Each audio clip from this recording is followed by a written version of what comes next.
দীর্ঘ অপেক্ষার অবসানে এসআইআর এর কাজ শেষে শনিবার চূড়ান্ত ভোটার তালিকা প্রকাশ করেছে নির্বাচন কমিশন। জঙ্গিপুরের বিধায়ক জাকির হোসেনের নাম বিচারাধীন রয়েছে। এলাকার শিল্পপতি এবং দুবারের বিধায়ক জাকির হোসেনের দাবি, হিয়ারিং এর সময় সমস্ত কিছু তথ্য দেওয়ার পরও তার নাম বিচারাধীন অবস্থায় রয়েছে। সাধারণ মানুষকে হয়রানি করা হচ্ছে বলে অভিযোগ করেন জঙ্গিপুরের বিধায়ক। নির্বাচন কমিশন একটি দলের হয়ে কাজ করছে বলেও তীব্র কটাক্ষ বিধায়ক জাকির হোসেনের। মানসিক স্বাস্থ্যের জন্য সবার আগে যে নামটি মনে ভেসে ওঠে, সুস্থ মনের ঠিকানা মনোবীক্ষণ। যোগাযোগ নাম্বার 7477799513। দেখেন, আমি একজন ভারতীয় নাগরিক।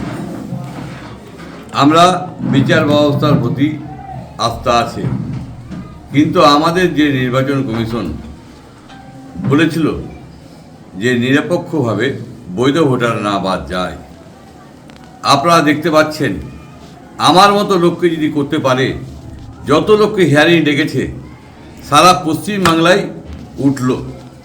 মুর্শিদাবাদ মানুষ, হিন্দু মুসলমান সকলকেই তারা একটা লক্ষ্য করলো না। একটা মানুষ যাদের পাসপোর্ট আছে, যাদের সার্টিফিকেট আছে, সেই মানুষগুলোকে অন্তত 80% অন্তত নির্বাচন কমিশনে ওঠা উচিত ছিল, কিন্তু সেই না করে একটি লোকেরও নাম উঠায়নি। আমরা তার তীব্র বিরোধিতা করছি।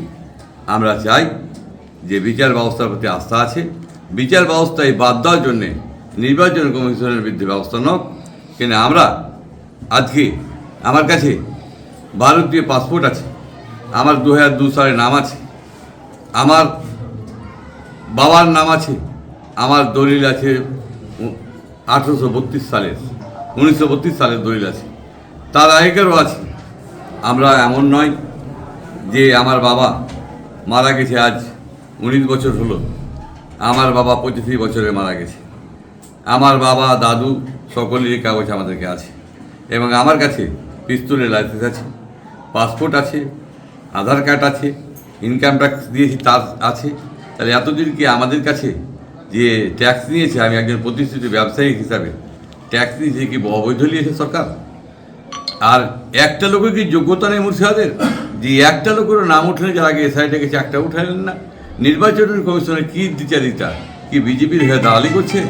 আজ হিন্দু মুসলমান সকলকেই যে আমরা দেখতে পাচ্ছি সকলে আতঙ্কে ভুগছে। আমি বলছি আপনারা কি আতঙ্কে ভুগবেন না? আমাদের মাননীয় মুখ্যমন্ত্রী বাংলার নেত্রী আছে এবং আমাদের দল আছে। মুর্শিদাবাদ 73% মুসলিম আছে এবং 28% হিন্দু মুসলমান সকলকেই টার্গেট করেছে। তাহলে মুসলমানকে বেশি করেছে। নির্বাচন কমিশনটাই বিজেপি হয়ে দালালি করছে, তাই এটা করেছে। তার তীব্র প্রতিবাদ করছি আপনাকে এবং করে যাব। সেটা সবই গায়ের জোরে সবই করতে পারে, কিন্তু জুডিশিয়ালে যখন আছে, জুডিশিয়ালে ভরসা আছে, অবশ্যই নাম আসবে, আপনি নিশ্চিত থাকেন। কারণ দেখুন, জুডিশিয়াল এখনও নিচে নামেনি যে তা অবৈধ করবে, ভোটারকে বৈধকে বাদ দিবে। আমরা চাইব যদি না আসে, আমার নাম না আসে, তা আপনারা জানেন যে এলাকার মানুষ কত মানুষ আতঙ্কিত আছে, এবং মানুষ আবার আমাকে চাই এবং মানুষ চাইছে, সেগুলো ঠেকা দেওয়ার চেষ্টা করছে। এটা টিকবে না। জুডিশিয়াল যখন অবশ্যই অন্য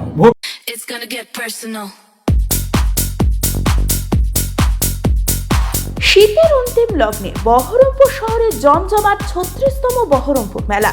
রকমারি জিনিসের পসরায় এফইউসি ময়দানে সেজে উঠেছে মেলা প্রাঙ্গণ। রয়েছে নিত্য প্রয়োজনীয় রকমারি জিনিস থেকে শুরু করে বাংলাদেশের ঢাকায় জামদানি, কুর্তি, চুড়িদার সহ সমস্ত রকম পোশাক ও অলংকারের স্টল। এবারের মেলার বিশেষ আকর্ষণ জলপরি শো, সেই সঙ্গে রয়েছে নাগরদোলা, রেঞ্জার রাইড, চোরাটোরা, ব্রেক ডান্স। বাচ্চাদের জন্য রয়েছে মজার রাইডস।